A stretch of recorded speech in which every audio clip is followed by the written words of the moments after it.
राज्यों के शिक्षा मंत्रीगण और दुनिया की सबसे बड़ी शिक्षा प्रणाली तंत्र के सभी सचिव और अधिकारी वर्ग पूरे देश के आज एकजुट थे अपने छात्रों के सुरक्षा और भविष्य को लेकर।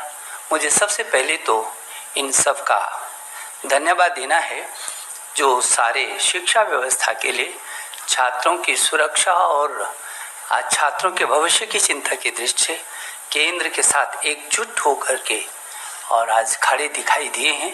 मैं उन सब के प्रति बहुत आभारी हूँ।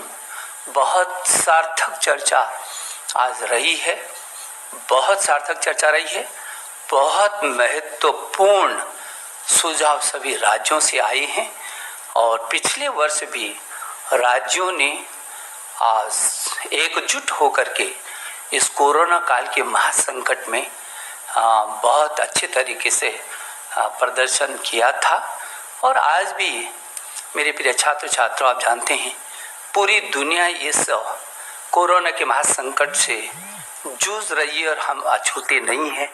ये चुनौती हमारे सामने है और मुझे इस बात का भी गौरव महसूस होता है कि हमारे अध्यापकगण ने फ्रंट लाइन पर आकर के जिस तरीके से पूरे वर्ष में मेरे छात्रों को ऐसा महसूस नहीं होने दिया, अवसाद में नहीं जाने दिया। ऑनलाइन एजुकेशन यथासंभव वहाँ तक पहुँचे हैं जहाँ तक पहुँच सकते थे और पहुँच रहे हैं। जो थोड़ा बहुत कमी है उसको भी दूर कर रहे हैं।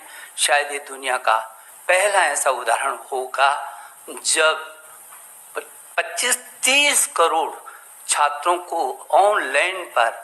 और अभिभावकों मैं आपका अभिनंदन करता हूं। आपने और अध्यापकों ने मिल करके छात्रों को इस ऐसे वक्त पर बहुत संभालने की कोशिश की है और छात्रों ने भी जो साहस दिखाया है, उत्साह दिखाया है, इसके लिए भी मैं उनका अभिनंदन करना चाहता हूँ। मैं शुभकामना देना चाहता हूँ। मेरे प्रिय छात्र छात्राओं, जो आज बैठक हुई है उसमें कुछ राज्यों ने कुछ समय मांगा है और सुझाव देने के लिए, और उनको कहा गया है कि 25 मई तक वो अपने सुझाव दे देंगे ताकि जल्दी से जल्दी हम इस अनिश्चितता को दूर कर सकेंगे। मुझे याद आता है कि जब हमने आपकी सीबीएसई बोर्ड की इंटर की परीक्षाओं को स्थगित किया था, तब हमने आपसे कहा था कि हम 1 जून तक इन परिस्थितियों का आंकलन करेंगे। जो भी परिस्थितियाँ होंगी वो आपकी सुरक्षा और आपका भविष्य, हमारे सामने दोनों चीज़ें हैं, सुरक्षा पहले और उसके बाद आपका भविष्य। इन दोनों को देख करके हम फिर 1 जून को आगे का आपको अवगत कराएंगे जो भी परिस्थितियाँ होंगी। हमने ये भी कहा था कि जब भी हम इस बात की घोषणा करेंगे तो कम से कम 15 दिन हम आपको देंगे ताकि आपके मन में अचानक न हो कि कब तिथियों की घोषणा हो और कब फिर जो है आप संभलें। तो मैं ये समझता हूँ कि ये 25 मई तक सभी राज्यों के जो राज्य, कुछ ही राज्य हैं जिन्होंने कहा है कि हमको थोड़ा सा और भी मौका दीजिए।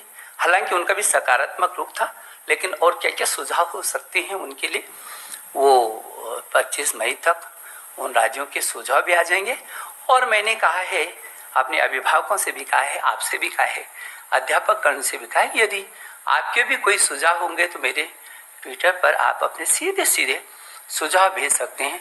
मुझे भरोसा है कि जो हमने आपको कहा है कि 1 जून से पहले और 25 मई के बाद हमारी कोशिश होगी कि हम आपको अवगत करा सकें। मैं आपको विश्वास दिलाना चाहता हूँ, प्रधानमंत्री जी के निर्देश में आपकी सुरक्षा हमारे लिए पहली है और आपके जीवन और आपका भविष्य भी हमारे लिए उतनी महत्वपूर्ण है। और इसलिए इन सब को ही ध्यान में रख करके जो भी परिस्थितियाँ भविष्य के लिए बनेंगी, हम आपके